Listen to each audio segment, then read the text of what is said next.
Hello, hello, hello, hello. Good morning, good morning, good morning. Kumusta, kumusta, kumusta? May adlaw ng tanan, magigsunan, magkasampyak. Here we go. Duterte supporter, Duterte loyalist. Buhay Amerika, magaingon nga kung adunay nahidog mo tungod sa tumang kakapoy ug kaluya ang imong mga pulong may magadasig kaniya sa pagtindog. Alright. First time kong mag-vlog. Ganda ng view dito. Ano pala to? Ano bang Wingate Park dito sa Wingate Park dito sa New York, Brooklyn, New York.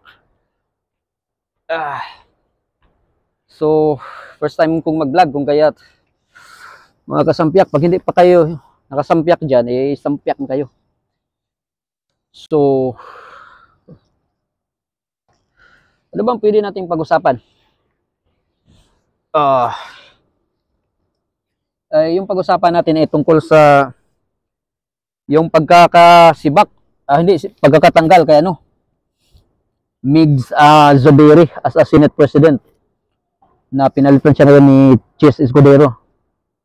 At bakit ba ito mahalaga na tatalakayin natin?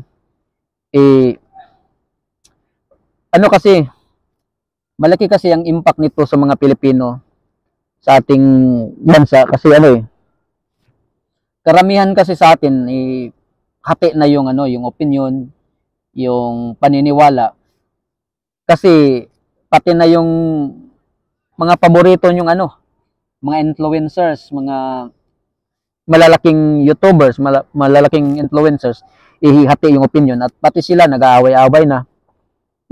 So instead na nakakatulong ito kay former President Rodrigo Duterte at kay Inday Sara, ang nangyayari ngayon ang tingin ng iba, karamihan, lalo na sa mga bayarang social media or mga media influencers, mga mainstream media, pinamukha nila na pamumulitika lang yan para sirain si President Bongbong Marcos. Pero naman baliktad sa sa totoong mga pangyayari. Kung kaya mahalaga itong tatalakayin kasi naguguluhan ng lahat. Unang-una, yung pag-appoint kay Chis Escudero as a Senate President, ang akala ng iba, sabi ng iba yan, pakawala yan o bayaran yan siya ni Bongbong Marcos sa kanyang admin para iluklok yan dyan. At yung iba naman, may isang malaking influencer na sinasabi yung dahilan daw ay yung dahil sa 12 billion daw na na budget na instead of doon ilupit yan doon sa para sa Senado, ngayon napunta daw yan sa lower house doon sa Kongreso, sa Kamara para isulong yung tiyatya. So ang nakikita kasi ng iba ngayon mas hero pa ngayon si Zubiri kasi ang sinabi niya doon sa press na dahil daw siya independent at hindi daw nasiyahan sa kanya yung administrasyon ngayon kaya tinanggal siya. Pero mas paniwala yung isang malaking may influential na vlogger na sinasabi na yung 12 billion daw na budget, yun yung dahilan kung ba't kasi hinayaan lang niya napunta sa Kamara na daw na hindi masaya sa kanya yung mga kapwa niya, yung mga senators. Sorry. Mas paniwala yun Kung kaya't yung iba diyan naniwala na na si pakawala daw yun si Chis Escudero. Pero pag-iisipin naman natin kung titingnan natin bakit ba doon yung mga loyalist na senators ni former President Rodrigo Duterte, lalo na si Bongo, si Bato, sila Ruben Padilla, Tolentino, pati si Cayetano, ba't ba nandun sila kung talagang pakawala lang yun na nabayaran ng admin si Iba kasi yung paniniwala ko doon eh. Sa tingin ko, kaya inapuwin si Chis Escudero mas kasi pag si Cayetano kasi yung ilalagay nila doon alam naman natin na atin yun si Chis Escudero. Si Cayetano. Wala namang problema doon eh.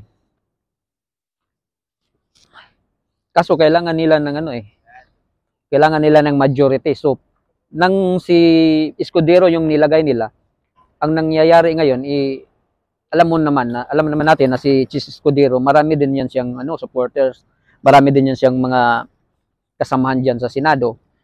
So ang mangyayari ngayon, alam natin in the beginning, si Chis Escudero tutol yan sa Chacha. So sa tingin ko, may basbas itong mga loyalist ni former President Duterte. Sa tingin ko may basbas ito kay former President Duterte na itong gagawin. Para Duterte tactics talaga ito. Kung baga, para magiging malakas yung depensa at opensiba nila, kaya niluklok nila si Chis Escudero. So, yun ang mas advantage doon. At sa tingin ko rin, pwede din na i-take advantage yan ni Chis Escudero na tatakbo bilang presidente din sa next election. Kasi kadalasan sa mga Senate President, tumakbo din bilang presidente. So, titingnan lang natin kung yung mga galaw ni Chis Escudero. Kung hindi ba siya katulad kay Meg Zuberi. May sinabi pa siya na test of character. Pero kung totoo yung sinabi na sabi niya na siya antay siya nung Chacha, pero pailalim pala yung tira eh. Kasi hinayaan niya yung budget kung totoo. Na hinayaan lang niya kasi napunta daw sa kamara eh.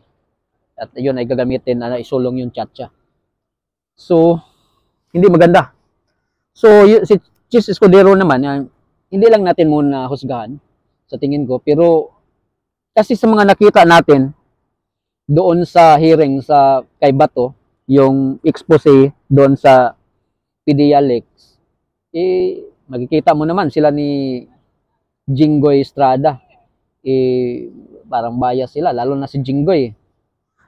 Character assassination yung ginawa niya kay kay Ejen Morales. Si Chis Escudero naman, doon sa Senate hearing, parang bias din naman siya eh. Parang nag-uusap sila. Laging tumitingin sila ni Jinggoy. Laging tumitingin sa cellphone nila. Parang may nagdikta or Tapos, pero titingnan lang muna natin. Kasi sa tingin ko, talagang nilagay sila dyan. Talagang nilagay si Chis Escudero dyan para mas pang-opensiba, pang-depensa, para dahil sa para labanan itong Chacha. Kasi hindi naman pwedeng diktahan yan, sila Ruben Padilla, sila Bongo. At saka ito lang masasabi ko na sa next election, para hindi na tayo mabudol, mapagmatsyag tayo eh. So kung yung mga inaapuan ni former President Duterte, yun yung iboboto natin. Ako, never ako nag-straight, pero ngayon mag-straight vote na ako kasi yung iba sasabihin, wag na yan kasi puro artista naman yan kasi may narinig tayo na tatakbo daw si i-appoint daw si Philip Salvador. Ang sa akin lang naman, opinion ko pag hindi tayo mag-straight vote, ang mangyayari, yung majority, mahati yan, magiging minority na lang tulad ngayon. So, mas maganda pag straight vote para solid sila Ganun pa man, unang-una pinagbigyan nga natin si Lito Lapid parang wala akong nakitang nagawang talaga, yung mga magaganda talagang nagawa ni Philips, ni Lito Lapid. So kung napagbigyan natin si Lito Lapid, bakit hindi natin si Philip Salvador? At saka pinagbigyan natin si Ruben Padilla at epektibo naman. Ginagawa din naman niya yung tungkulin niya. At hindi siya sunod-sunuran. Although hindi siya perfect, pero nakikita naman natin na ano siya, working senator talaga siya. So, ano, vote straight na talaga tayo. At saka, mananatili tayong ano, maliban na lang kung ano, presidente yung tatakbuhan. Siguro, pag presidente, iba na yun kasi a president plays the most dominant role in the world's economy. So, kailangan talaga dyan yung medyo may alam, lalo na sa geopolitics. Kasi, ano, kailangan natin yung ano, kailangan natin yung ating angat natin yung ating stock market. Kailangan yung ano, trading natin. Kasi ano at saka pag hindi walang alam sa geopolitics, baka basta-basta lang tayong gigirahin ng mga ibang bansa kasi dahil sa mali-maling desisyon. So, kailangan natin yung mga medyo magaling diyan para ano, may angat yung ano natin, economy natin. At lalo na yung foreign relationships. Yun yung pinaka-importante doon.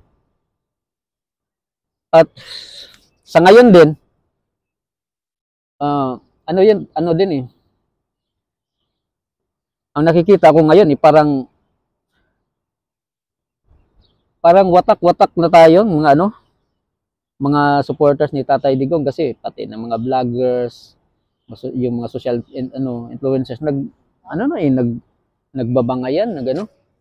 Yan kasi hindi yan maganda kasi nakakasira yan Kasi ang tingin ng tao diyan ano na to, politics lang to kasi gusto nilang sirain si Bongbong Marcos, hindi talaga maganda.